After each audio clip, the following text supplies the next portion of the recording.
Welcome to From Sacred Jainism Scripture, Uttaradhyayana, Lecture 20, Part 1 of 2. The religion of Jainism, traditionally called Jain Dharma, originated in ancient India. Jain Dharma emphasizes the value of right perception, right knowledge, and right conduct. Through inner reflection and sincere practice of these principles, one can attain moksha, or realization of the soul's true nature. The concept of ahimsa, or non-violence, is also central to Jainism.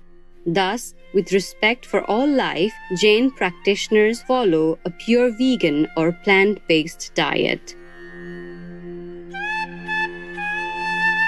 The Jain lineage includes 24 Tirthankaras, or beings who share the enlightenment with others. The Tirthankaras' teachings comprise the Agam Sutras, which are the holy scriptures of Jainism.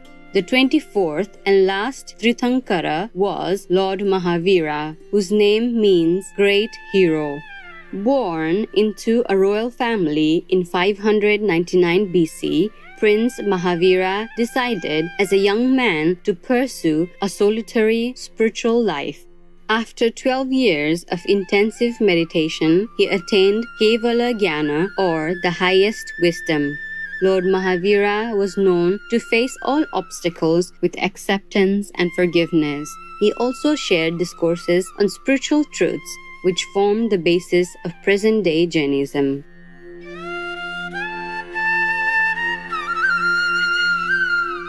Supreme Master Thanh Hải has paid tribute to the spiritual greatness of Lord Mahavira during lectures given in Taiwan, also known as Formosa, on various occasions.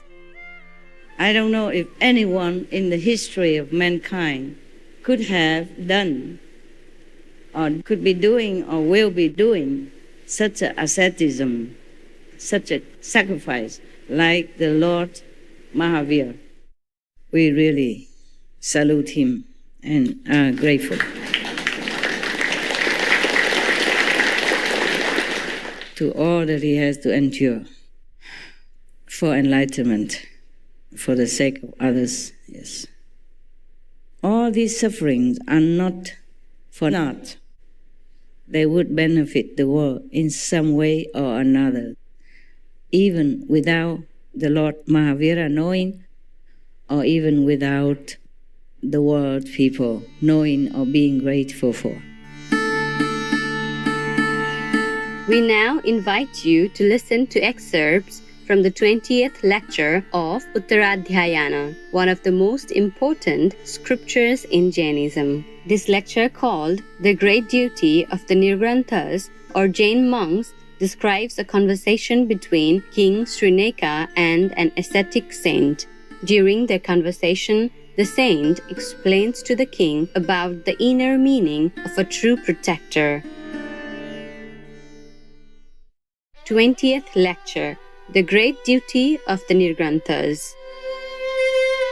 Piously adoring the perfected and the restrained saints, listen to my true instruction, which teaches the real profit of men, religion, and liberation. King Srineka, the ruler of Magadha, who possessed many precious things, once made a pleasure excursion to the Mandi Kukshi Kaitya. It was a park like Nandana, with trees and creepers of many kinds, peopled by various birds and full of various flowers. There he saw a restrained and concentrated saint sitting below a tree, who looked delicate and accustomed to comfort. When the king saw his figure, his astonishment at that ascetic's figure was very great and unequaled.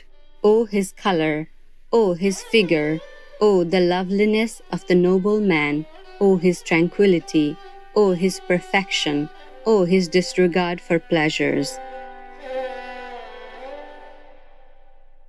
Adoring his feet and keeping him on his right side, he sat down, neither too far off nor too close by, and asked him with his hands clasped, though a young noble man, you have entered the order. In an age fit for pleasure, you exert yourself as a Shramana. O ascetic, I want to hear you explain this.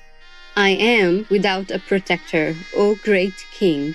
There is nobody to protect me. I know no friend nor anyone to have sympathy with me. Then King Shrinaka, the ruler of Magadha, laughed. How should there be nobody to protect one so accomplished as you? I am the protector of religious men, O monk. Enjoy pleasures together with your friends and relations, for it is a rare chance to be born as a human being. You yourself are without a protector, Shrinaka, ruler of Magadha. And as you are without a protector, how can you protect anybody else?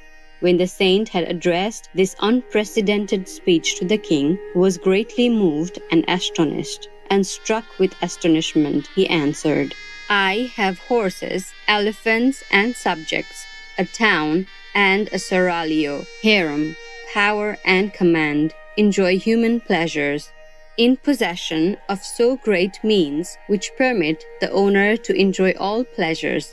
How could he be without protection? Reverend Sir, you speak on truth. O King, you do not know the meaning and origin of the words without protection, nor how one comes to be without protection, or with protection, O ruler of men.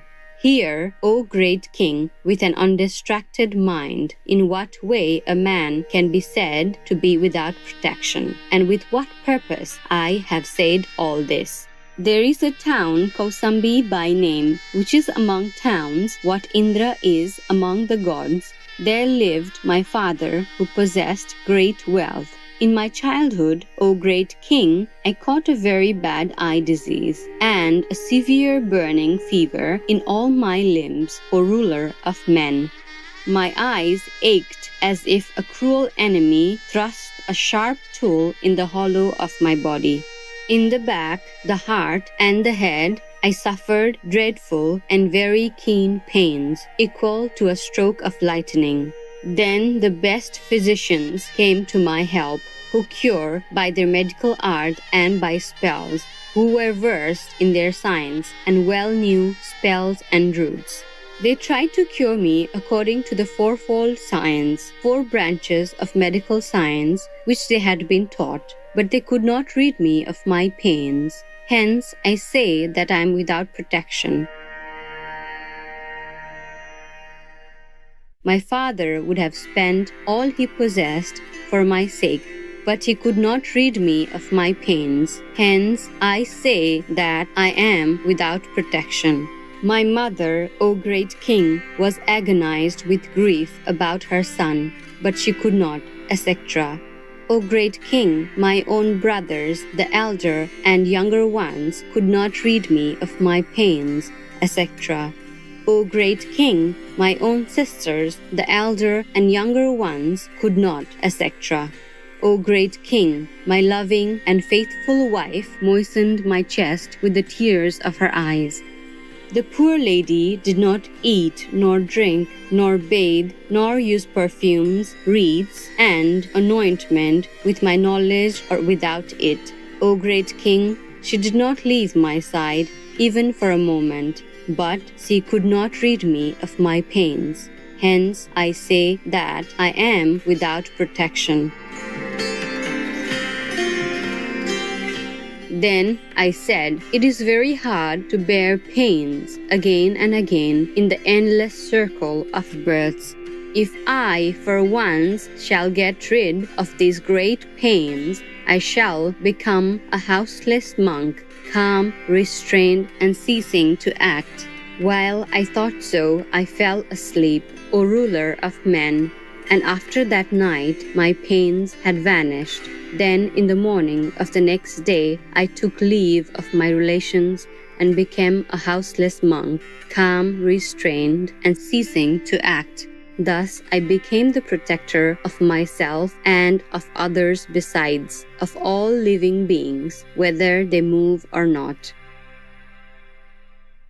Being vegan kind of makes me feel good that I am doing my part and playing my role in creating a more positive environment, a more positive world, really. Derek Morgan, vegan.